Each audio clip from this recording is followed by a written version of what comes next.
السلام علیکم ورحمۃ اللہ وبرکاتہ۔ ترکی کے ایک پرانے اور مشہور بازار میں ایک بوڑھا لوہار رہتا تھا۔ لوگ اسے برسوں سے دیکھ رہے تھے کہ وہ ہر صبح سویرے اپنی دکان پر آتا، سب سے پہلے دکان کی اچھی طرح صفائی کرتا، پھر بٹی میں آگ جلاتا، لوہے کو تپاتا اور دن بھر سخت محنت کے ساتھ صرف ایک ہی کام کرتا۔ وہ ایک تلوار بناتا، ایسی شاندار، ایسی متوازن اور ایسی خوبصورت تلوار کہ اگر وہ اسے بازار میں رکھ دیتا تو کئی سونے کے سکے دے کر فوراً کوئی امیر تاجر، کوئی جرنیل یا کوئی جنگجو خرید لیتا۔ مگر حیرت کی بات یہ تھی کہ وہ بوڑھا لوہار اس تلوار کو نہ تو بازار میں بیچتا، نہ کسی بادشاہ کو تحفے میں دیتا، نہ کسی سپاہی کے ہاتھ میں دیتا تاکہ وہ اس سے جنگ لڑ سکے، بلکہ جب شام کے وقت وہ تلوار مکمل ہو جاتی تو وہ سب کے سامنے اسے اپنے ہی ہاتھوں سے توڑ کر ریزہ ریزہ کر دیتا، اور وہ قیمتی تلوار دوبارہ ایک بیکار لوہے کا ٹکڑا بن جاتی۔ بازار کے لوگ یہ منظر روز دیکھتے اور حیران رہ جاتے، کوئی اسے پاگل کہتا، کوئی دیوانہ، کوئی بدقسمت، کیونکہ یہ کام وہ ایک دن نہیں بلکہ برسوں سے کر رہا تھا۔ وہ صبح سے شام تک سخت گرمی میں محنت کرتا، اپنے دوسرے چھوٹے موٹے گاہکوں کو بھی نظر انداز کر دیتا، صرف اسی تلوار پر محنت کرتا، مگر جیسے ہی شام ہوتی سب کے سامنے اسے توڑ دیتا۔ حالانکہ اگر وہ چاہتا تو اسی ایک تلوار سے اتنی دولت کما سکتا تھا کہ آرام کی زندگی گزار سکے، مگر اس نے کبھی ایسا نہ کیا۔ یہاں تک کہ دور دراز علاقوں سے آنے والے تاجر بھی اس کی اس حرکت پر حیران ہوتے، اور یہی وجہ تھی کہ وہ اپنی اس عادت کی وجہ سے پورے ترکی میں مشہور ہو گیا۔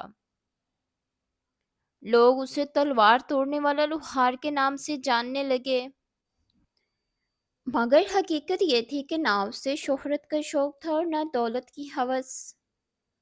وہ بس اتنا کماتا تھا کہ اس کا دو وقت کا گزارا ہو جائے، باقی ساری محنت وہ اسی تلوار پر لگا دیتا اور شام کو اسے توڑ دیتا۔ کئی مرتبہ تاجروں نے، پڑوسی دکانداروں نے اور جاننے والوں نے اس سے پوچھا کہ آخر اس کے پیچھے کیا راز ہے، مگر وہ ہمیشہ خاموش رہا، کسی کو کوئی جواب نہ دیا۔ وہ اکیلا ایک جھونپڑی میں رہتا تھا، اس کی زندگی میں کوئی اپنا نہ تھا جو اس کے اس عمل کا سبب بتا سکے۔ ایک دن اتفاق سے ایک حکیم کسی کام سے اس بازار میں آیا، اس نے اس بوڑھے لوہار کو دیکھا تو فوراً پہچان لیا، اور تاجروں سے پوچھا کہ کیا یہی وہ شخص ہے جو اتنی شاندار تلوار بنا کر خود ہی توڑ دیتا ہے؟ تاجروں نے کہا جی ہاں۔ یہ سن کر حکیم اس کے پاس گیا اور ادب سے پوچھا کہ بابا آخر اس کے پیچھے کیا وجہ ہے، مگر لوہار خاموش رہا اور دکان بند کر کے چلا گیا۔ حکیم کو شک ہوا کہ اس کے پیچھے ضرور کوئی گہرا راز ہے، اس لیے اس نے اس کا تعاقب کیا۔ بوڑھا لوہار اپنی جھونپڑی کی بجائے ایک سنسان راستے پر چل پڑا، اور آخرکار ایک اکیلی قبر کے پاس جا کر رک گیا۔ وہ قبر دیکھ کر پھوٹ پھوٹ کر رونے لگا۔ حکیم یہ منظر دیکھ کر حیران رہ گیا، اس نے فاتحہ پڑھی اور پھر اس کے پیچھے جھونپڑی تک پہنچا۔ وہاں حکیم کے اصرار پر بوڑھے لوہار نے راز کھولا کہ اس کی ایک اکلوتی نوجوان بیٹی تھی۔ بیوی بیٹی کی پیدائش کے وقت ہی دنیا سے جا چکی تھی۔ وہ خود دولت کے لالچ میں اتنا ڈوبا رہا کہ دن رات کام کرتا رہا۔ بیٹی جوان ہوئی تو اس نے کہا کہ ہم اکیلے رہتے ہیں، حفاظت کے لیے ایک تلوار بنا لیں، مگر وہ ہر روز ٹالتا رہا، لالچ میں آ کر ایک دوسرے اوزار بناتا رہا۔ ایک رات ایک ڈاکو آیا، بیٹی کی عزت پر حملہ کیا۔ وہ صدمہ برداشت نہ کر سکی اور دنیا سے چلی گئی۔